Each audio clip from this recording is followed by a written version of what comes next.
The Guardians sat in ergonomic cradles, their eyes reflecting the frantic, bloody movements of the 13 bastards. Timeline is not just fraying, it's fracturing. The High Guardian stated. We cannot interfere with a direct hand, the High Guardian cautioned, the hum of the room deepening as the Kronos Core adjusted to the rising tension. The paradox of a Guardian stepping into the 19th century would shatter the local space-time. But we can send a proxy, a buffer. He signaled to the peripheral monitors, where a schematic for a galactic cruiser began to form. We send an APD negotiator, someone trained in de-escalation, but equipped with the tech to withstand the primitive kinetics of that era. He must intercept them on the ridge, after the fire but before the blood. We must ensure the inferno of Fort Grant is the final period of their sentence.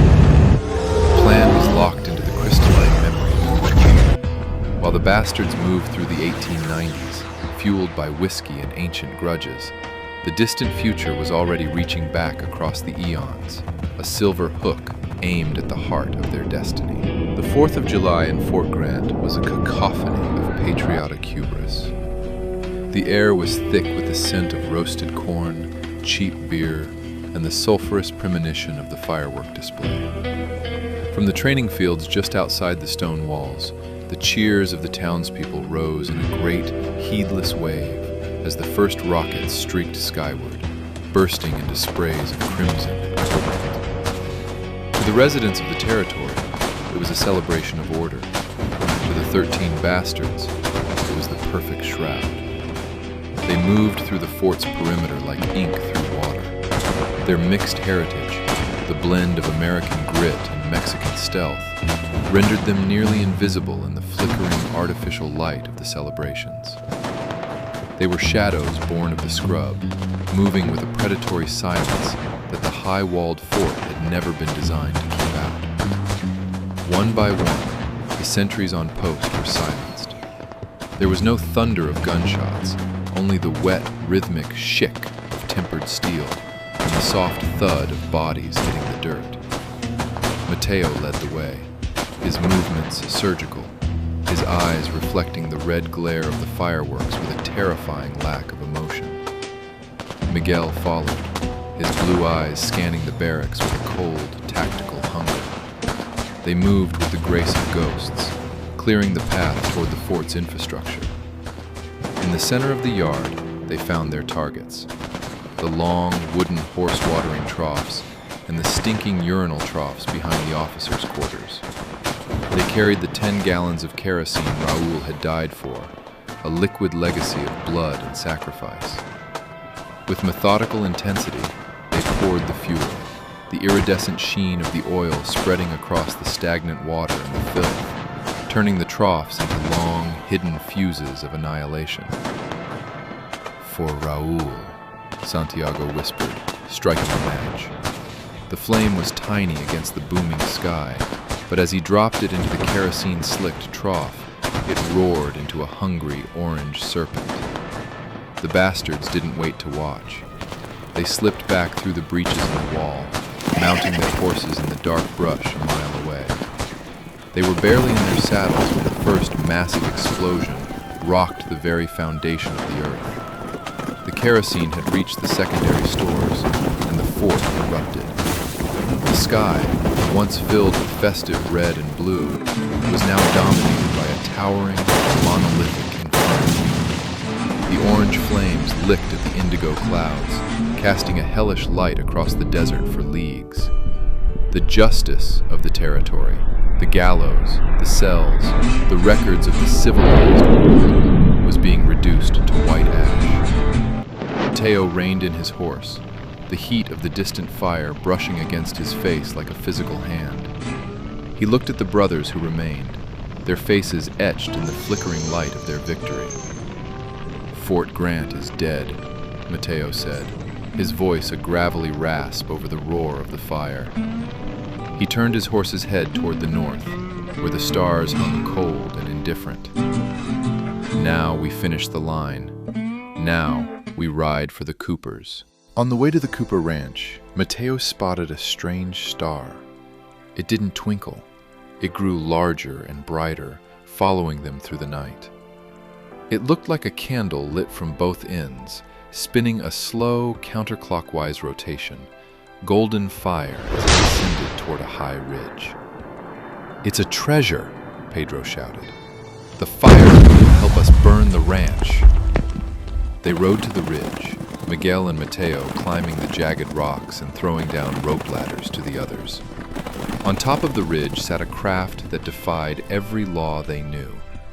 It was a stagecoach, made of shimmering stainless steel, hovering without horses. A door vanished into thin air, and a man in a full bodysuit with a large, bulbous, ass-shaped head stepped out onto a staircase made of fracturing, 3D hard light. "Greetings, 13 bastards," he said, his voice echoing through the silence. "I am Ass Norman, your APD negotiator. I am here to help you." "Where are your horses?" Matteo asked, his hand on his gun. "How do you water them in the sky?" "I will show you, my friend," Ass Norman said, reaching into a pocket. Boom! A 12-gauge shotgun slug from Antonio's weapon caught Ass Norman in the chest, the impact throwing him back into the ship. "What the fuck, man?" Matteo yelled. "He was cool! Now how do we use the stagecoach to kill the Coopers?" Suddenly, the lights on the ship began to flash red and blue. The holographic stairs vanished. A booming voice filled the canyon. "Matteo Miller of Earth, your affiliation to an attack on an intergalactic peace officer is warrant for detainment.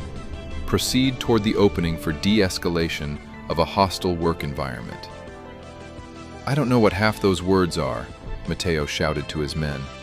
"But if I'm not back in 20 minutes, give this thing hell until I fall out." As he walked toward the humming, hovering ship, 5 glowing lassos of blue light whipped out from the opening. They wrapped around his limbs and neck, yanking him upward into the steel belly of the craft. The door reappeared, seamless and cold. The 12 remaining bastards opened fire, their Winchester rifles and Colts screaming into the night. But the bullets didn't bite. They ricocheted off the hull, whistling back down at the men. "Stop shooting!" Miguel screamed, diving behind a rock as his own lead whistled past his ear. "The damn thing is throwing them back!" The ship began to rise, hovering 400 feet above the ridge, a silent, glowing predator in the desert sky.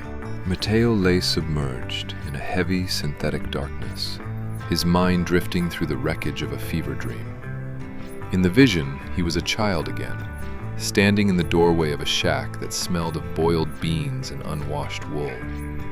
He watched his mother, her back bent like a willow in a gale, scrubbing floors until her knuckles bled.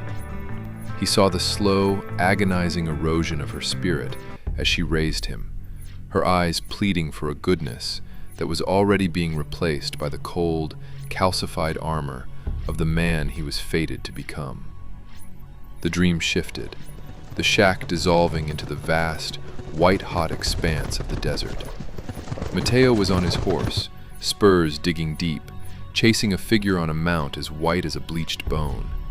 It was Jed Cooper, now a 90-year-old specter, his long white hair flowing like a ghost's shroud. Matteo screamed, his voice swallowed by the wind, cursing the man he could never quite catch. No matter how hard he rode, the white horse remained just beyond the reach of his lead. He snapped awake with a gasp. He wasn't in the dirt. He was strapped into a chair in a room that looked like a slice of a mobster's bad dream. A single humming light hung from a ceiling made of seamless, matte white material, casting a harsh, clinical glare over a table made of a shimmering stainless steel alloy. The light was steady, devoid of the flickering comfort of a flame, and the air smelled of ozone and something sterile. Across the table sat 2 figures in full-body suits that looked like they were woven from liquid mercury.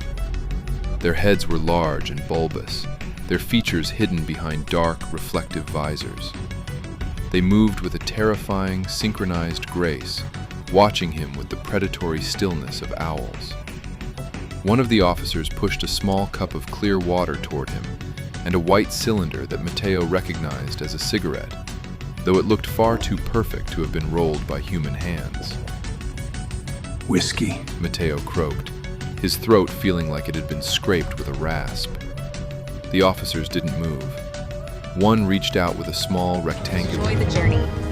The views and narratives presented in this video and across this channel are works of fiction and are intended purely as an exploration of an alternate reality. Nothing shared here is presented as fact, nor is it meant to predict the future or dictate your personal beliefs.